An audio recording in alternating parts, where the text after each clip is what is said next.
started as just another nightmare, or so I thought. I've always been prone to vivid dreams, the kind that leave you waking up in a cold sweat, your heart racing as if you've been running for miles.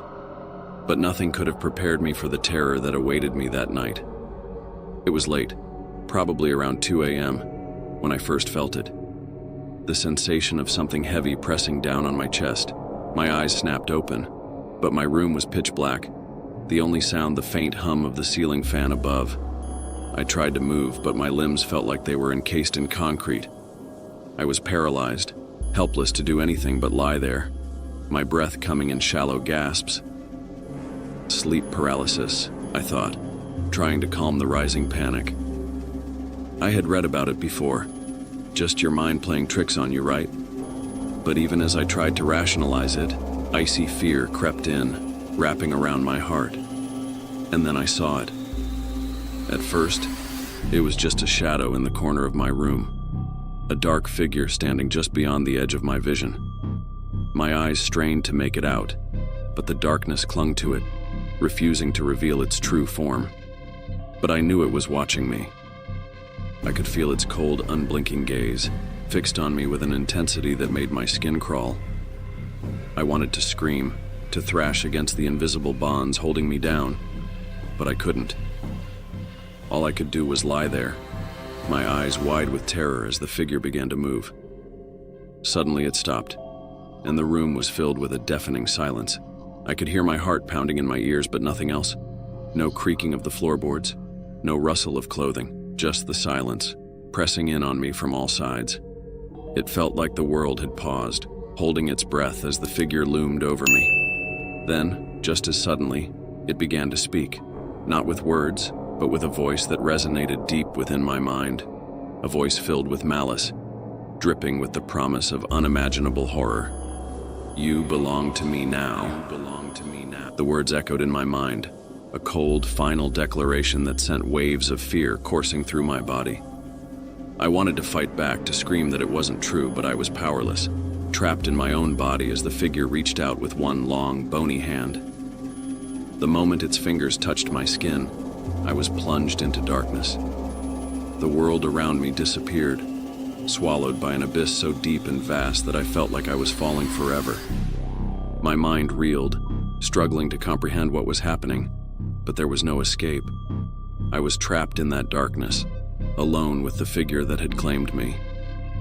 Time lost all meaning. Seconds felt like hours, hours like days, as I drifted in that endless void, the figure's presence a constant, oppressive weight on my soul. I could feel it feeding on my fear, growing stronger with every passing moment. I wanted to wake up, to break free from this nightmare, but there was no waking up. This was real. This was happening. But then, as suddenly as it had begun, it was over. I gasped as I jolted upright in bed, my body finally free to move. The room was still dark, but the oppressive presence was gone. I was drenched in sweat, my heart racing as I looked around, half expecting to see the figure lurking in the shadows, but there was nothing, just the familiar shapes of my furniture, bathed in the soft glow of the moonlight filtering through the window. I lay there, my chest heaving as I tried to convince myself it had just been a dream. But the terror wouldn't fade. The figure's words echoed in my mind, a constant, relentless whisper. "You belong to me now." The thought gnawed at me, an icy tendril of fear wrapping itself around my spine. What if it wasn't just a dream? What if that figure wasn't gone? I'm not usually one to get spooked easily, but what happened during my last Airbnb stay still haunts me. I had booked a cozy little cottage in the countryside, far away from the noise and stress of the city.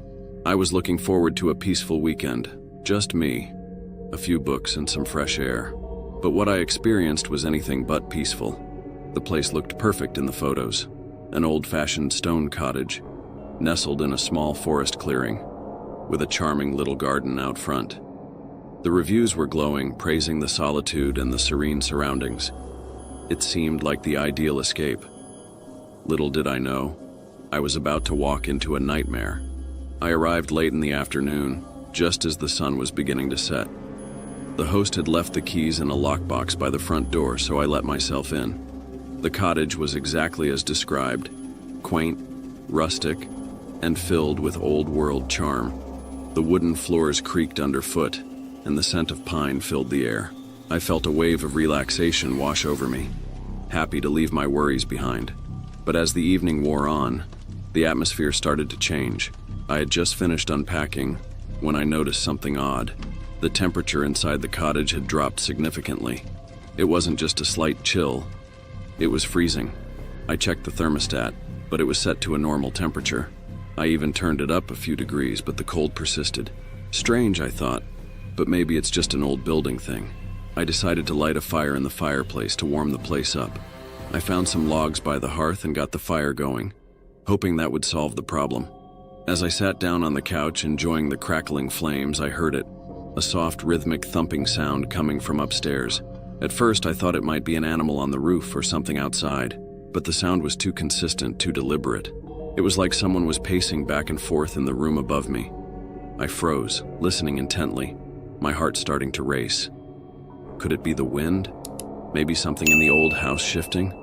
But deep down I knew it didn't sound like that. I decided to investigate. I grabbed a flashlight from my bag and made my way to the staircase. Each step creaked loudly in the silence, and the thumping continued, never changing its rhythm. When I reached the top of the stairs, I realized the sound was coming from the master bedroom. Taking a deep breath, I slowly pushed open the door. The room was empty, at least, that's what I thought at first. But then I noticed something that made my blood run cold. The rocking chair in the corner was moving, ever so slightly, back and forth. I stood there, frozen, staring at it as the thumping sound stopped, replaced by the creak of the chair's wooden legs on the floor. But no one was sitting in the chair. I wanted to turn and run, to get out of that house as fast as I could, but something kept me rooted to the spot. I tried to rationalize it. Maybe a draft had moved the chair, or the house was settling. But the way it moved, so slow and deliberate, felt wrong, like it was being pushed by an unseen hand. I backed out of the room, my heart pounding in my chest, and practically flew down the stairs. I grabbed my phone, ready to call the host and demand an explanation. But just as I was about to dial, the lights went out. I was plunged into complete darkness. The only light came from the dying embers in the fireplace, casting eerie shadows on the walls. I fumbled for my flashlight and switched it on, the beam cutting through the dark. That's when I heard it. Footsteps on the stairs, slow and heavy. My stomach twisted in fear. Someone was in the house with me. I pointed the flashlight toward the staircase, but the light only revealed empty space. The footsteps kept coming closer and closer, until they reached the bottom of the stairs. I held my breath, gripping the flashlight so tightly that my knuckles turned white. "Who's there?" I called out, my voice trembling. But there was no answer, just silence, thick and oppressive. I felt a cold breath on the back of my neck, as if someone was standing right behind me, watching. I whipped around, but there was nothing. Nothing but the dark and the cold. That was it. I couldn't stay there another second. I grabbed my bag, not even bothering to pack properly, and bolted out the front door. I didn't stop running until I was in my car, the engine roaring to life as I sped down the narrow country road, not daring to look back at the cottage. When I finally reached a nearby town, I found a hotel and checked in for the night. I didn't sleep at all, my mind racing with what had happened. The next morning, I sent a message to the Airbnb host, explaining that I had to leave early due to an emergency. I didn't mention the footsteps or the rocking chair. I didn't want to sound crazy. The host replied quickly, apologizing for the inconvenience and offering a refund. But what really got to me was the last line of their message. "You're not the first guest to leave early. Some say the cottage has a history, but I'm sure it's just old stories." Old stories? Maybe. But I know what I heard and I know what I felt. That cottage wasn't just old, it was haunted. I'll never go back there, and I'll never forget that night. So if you ever book a charming little cottage in the countryside, be careful. You might get more than just a peaceful weekend away. You might find yourself in the middle of a nightmare you can't escape. Working at Walmart, you see all kinds of people. But one customer left such a lasting impression on me that I still get goosebumps whenever I think about it. This wasn't just a regular odd encounter. It was something that felt wrong. like I had stepped into a bad dream. It was a quiet night, and I was working the closing shift at the checkout. The store had mostly cleared out, with just a few stragglers wandering the aisles. I was looking forward to the end of my shift, already mentally planning what I'd do when I got home. That's when I noticed him.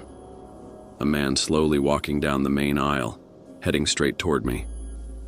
At first, nothing seemed out of the ordinary. He was dressed in regular clothes, jeans, a t-shirt, and a jacket. But there was something off about the way he moved. His steps were deliberate, almost too slow, and his eyes were fixed on me in a way that made my skin crawl. It wasn't a friendly look, it was more like he was studying me, sizing me up. I tried to shake off the feeling of unease and forced a smile as he approached my register. "Hi there. Did you find everything you were looking for tonight?" I asked, like I always do. But he didn't respond. Instead, he just stared at me with this blank expression, like he was trying to figure out something about me. He placed a single item on the counter. Just one. It was a small, old-fashioned alarm clock. Nothing else. I remember thinking it was odd that someone would come to Walmart this late at night just to buy an alarm clock. But hey, people have their reasons, right? "Is this all for you tonight?" I asked, trying to keep my voice steady. Again, no response. He just kept staring, his eyes unblinking, and for the first time, I noticed how pale he was. It was like he hadn't seen the sun in years, and there was a coldness in his gaze that made me want to be anywhere but there. I rang up the clock and told him the total. He reached into his pocket and pulled out a crumpled bill, placing it on the counter. His hand brushed against mine as he did, and I swear it was like touching ice. My breath caught in my throat and a shiver ran down my spine. I quickly made change and handed it to him, desperately hoping he would just take it and leave. But he didn't move. He just stood there, looking at me with that unnerving gaze. I could feel the seconds ticking by, each one stretching out longer than the last. My mind started racing with questions. Why was he just standing there? Was he waiting for something? Did he want to say something to me? Finally, after what felt like an eternity, he picked up the clock and turned to leave. I watched him walk slowly toward the exit, his figure disappearing into the shadows. But just as he reached the door, he stopped and looked back at me one last time. There was something in his eyes, something dark, like he knew something I didn't. It was almost like a warning, though I couldn't understand what it meant. After he left, I tried to shake off the eerie feeling, but it clung to me like a cold fog. I finished my shift, but the whole time, I couldn't stop thinking about that man. Who was he? Why had he been so strange? And what was with that clock? The next day, I couldn't get him out of my mind, so I mentioned it to a coworker during our break. She looked at me with wide eyes when I described him. "You're not going to believe this," she said, her voice barely above a whisper. "A customer fitting that exact description used to come here all the time. He'd always buy weird stuff. Things like alarm clocks, candles, matches. But here's the thing. He died months ago." I felt the blood drain from my face. "What do you mean he died?" I asked, my voice shaky. "Car accident," she replied. "He was hit by a truck right outside the store. It was all over the news for a while. People said they still saw him wandering around here at night like he didn't realize he was gone." I tried to laugh it off, telling myself it was just a coincidence or that my coworker was messing with me. But deep down, I knew something wasn't right. The way he looked at me, the coldness of his touch, that final glance before he left, it all pointed to something far more disturbing than I wanted to admit. I haven't seen him since that night, and honestly, I hope I never do. But every time I work a late shift, I can't help but glance down the aisles, half expecting to see that pale figure standing there, staring at me with those cold, unblinking eyes. So if you're ever working late at Walmart and see a man with an old alarm clock, be careful. You never know who or what you might be dealing with.